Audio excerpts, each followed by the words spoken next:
ce microdoc, nous allons confronter une église au contrat de maçonnerie qui a présidé à son édification, contrat passé en l'année 1686 à Uzès. Il s'agit de l'église du petit village de Moussac, située sur les bords du Gardon dans le département du Gard. Le 18 octobre 1685, Louis XIV, par l'édit de Fontainebleau, rétablissait l'unité religieuse dans le royaume et parmi toutes les mesures qui visaient à contraindre les protestants à retourner dans le giron de l'Église catholique, une vague de reconstruction d'églises est engagée, notamment dans les diocèses d'Uzès et de Nîmes où les populations protestantes étaient nombreuses, les plus nombreuses du Languedoc d'ailleurs. C'est à tel point que de nombreux villages étaient quasi exclusivement composés de religionnaires. On s'en rend compte par exemple à Moussac, où lors de l'inspection du comte-évêque d'Uzès, l'église catholique est constatée à l'abandon, isolée dans la campagne sans aucune maison à proximité et menaçant ruine. Il est alors demandé par le prélat de la détruire entièrement et d'en construire une neuve dans le lieu, charge est en fait au consul de Moussac de trouver un emplacement adéquat. On la construira donc au plus près des remparts, sur un espace libre, une place. Cette église, construite en 1686, selon le contrat signé le 31 mars de la même année, puisqu'il engageait le preneur à réaliser l'église dans l'année, est assez caractéristique des églises construites cette année-là, car nous assistons alors à une véritable homogénéisation de l'organisation des édifices, même si des variantes ont perduré, souvent liées à la pratique des différents intervenants pour de grosses œuvres. Une réplique de l'église de Moussac a existé dans un village de l'Avonage à Boissière, où elle a été détruite sur décision du conseil municipal en 1966. À Saint-Dionysie, une autre église de même facture existe, mais elle est plus courte, d'une travée.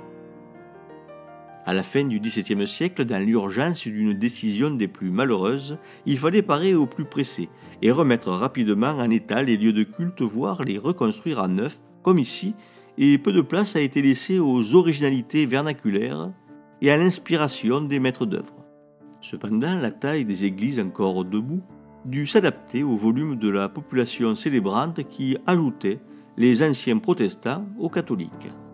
Bref, les églises étaient souvent trop petites ou manquantes. On rasa les temples, on récupéra les matériaux et on agrandit les églises quand il ne fut imposé d'en construire de nouvelles. Mais revenons à notre église de Moussac qui, selon le contrat, doit mesurer 7 cannes de long pour 3 de large et 4 de haut. Le tout dans œuvre. Les 4 cannes de hauteur sont donc sous la clé de voûte qui devra être réalisée en toune, c'est-à-dire en plein cintre. Jusque-là, le programme paraît avoir été réalisé, si ce n'est que les contreforts puissants qui garnissent les flancs de l'église lui donnent un caractère trapu, nettement appuyé et sans doute renforcé par la montée du sol au fil des siècles, enfonçant un peu plus l'église. Comme pour toutes les églises, dont les préfets ont été consultés et colligés dans notre tableau afin de procéder bientôt à une analyse sérielle, les murs des fondations devaient avoir 5 pans de large sous la chaussée et les murs en élévation 4 pans. 6 fenêtres devaient selon le préfet être réalisées, 4 dans la nef et 2 dans ce qu'on appelait alors le presbytère et que nous qualifierons d'abside. Le programme semble avoir encore une fois été suivi. Une sacristie devait être accolée à l'église d'une canne carrée dans œuvre et de 12 pans de hauteur sous clé de voûte. Nous la voyons bien ici, cassant les lignes de l'église d'une protubérance qu'on n'a pas partout décidé de réaliser, car le plus souvent, la sacristie a été réalisée à l'intérieur via quelques cloisons de bois installées au fond de l'abside.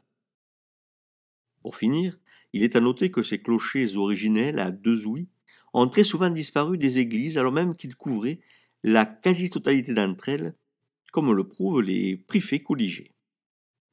Une église cependant préservée, ce clocher à 2 ouïes, c'est celle de Russan. Ce mouvement assez général de réduction du nombre des ouïes et donc de transformation des clochers pourrait être lié à une réduction importante des usages des cloches qui a probablement imposé ou poussé au non-renouvellement des cloches devenues surnuméraires. N'ayant plus qu'une cloche présente dans le clocher, lorsqu'il a fallu refaire celui-ci, on aura sans doute préféré rester rationnel et adapter le clocher au nombre des cloches restantes, c'est-à-dire une.